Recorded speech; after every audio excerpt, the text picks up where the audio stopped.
दो तीन मरतबा परेशान किया, उसके साथ ऐसा बिहेवियर किया, आ गया बेचारा, उसको क्या पता, मस्जिद में आया, फोन खुला रह गया, घंटी बज गई नमाज में। लोग एक तरफ सलाम फेरेंगे नहीं, दूसरी तरफ फेरने से पहले सारे उसी की तरफ टूट पड़ेंगे। बोले ये क्या हो गया है? ओ भाई, वो बेचारा नमाज में, अब फोन तो नमाज तोड़ के तो फोन काटने से रहा, वो हाथ मार रहा होता है कि किसी तरीके से बंद हो जाए। उसको ऐसा, तेरे को शर्म नहीं आ रही है? फोन की घंटी तूने चालू रख ली, तुझे पता नहीं हम लोग नमाज पढ़ रहे हैं, तेरी नमाज में डिस्टर्ब हो रहा है। तो तुमसे अच्छा तो वो मजनू है जिसने नमाजी को कहा, जब आगे से गुजर रहा था तो नमाजी ने नमाज तोड़ के थप्पड़ मार दी, तो कहा तुम्हें पता नहीं है नमाजी के आगे से नहीं गुजरते नमाज पढ़ते हुए? मजनू ने कहा भाई मैं तो एक जो है दुनियावी औरत के इश्क में ऐसा मुलव्विस हुआ, मुझे पता ही नहीं रहा कि तू नमाज पढ़ रहा है, लेकिन मुझे ये चीज समझ में नहीं आई कि तू अपने रब के इश्क में नमाज पढ़ रहा, तूने मुझे कैसे देख लिया? हम अपनी नमाज पढ़ रहे होते, हम अपनी नमाज से ज्यादा पास वाले का कैसे ख्याल कर लेते? मेरी नमाज में खलल पड़ गया, तो तेरी नमाज में खलल, तेरी तवज्जो कहां थी? हम तो पास वाले की गलतियां देख रहे होते हैं, इसने पांव कितने चौड़े रखे हैं, ये कैसे सजदा कर रहा है, अपनी नमाज से ज्यादा उसका ध्यान रख रहे होते हैं। एक तरफ सलाम फेरेंगे, दूसरी तरफ से पहले बोल देंगे तेरी नमाज नहीं हुई। ओ भाई, तेरी खुद की नहीं हुई, तू, तेरा ध्यान सारा वहां पड़ा हुआ था।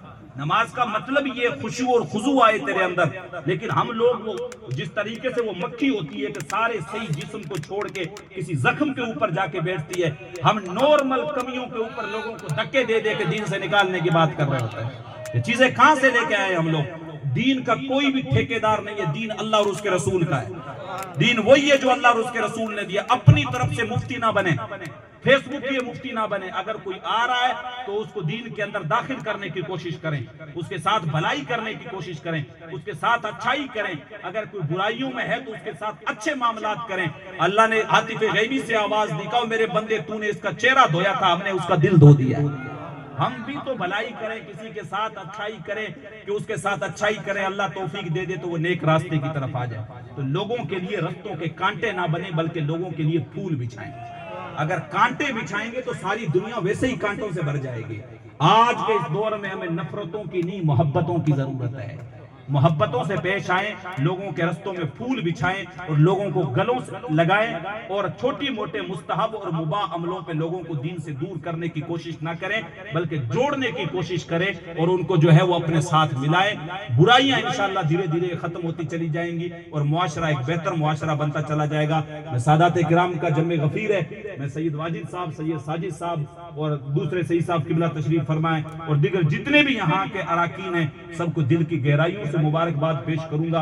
इतना बेहतरीन और मुनज़्ज़म तरीके से आपने ये प्रोग्राम रखा और बेहतरीन जामिया आपने बनाया। अल्लाह आपके इस नेक काम के अंदर दिन दुनी रात चौगुनी तरक्की नसीब फरमाए और सैयद शौकत अली शाह साहब के फैजान से इस इदारे को भी और अवाम अहले सुन्नत को भी हमेशा अल्लाह माला माल फरमाए और हम दिन दुनी रात चौगुनी इसी तरीके से तरक्की करते रहें और दीन के मामलात को इसी तरीके से आगे बढ़ाते रहें। अस्तगफिरुल्लाह रब्बी मिन कुल्लि ज़ंबि व अतूबु इलैहि व मा अलैना इल्ला अल बलाग। अस्सलामु अलैकुम। वालेकुम अस्सलाम। रास्ता बना दे, चद्दर शरीफ पेश करने के लिए पीछे आप नहीं जा रहे हैं, आप लोग बराए मेहरबानी रास्ता बना कर रखें, रास्ता बना दें।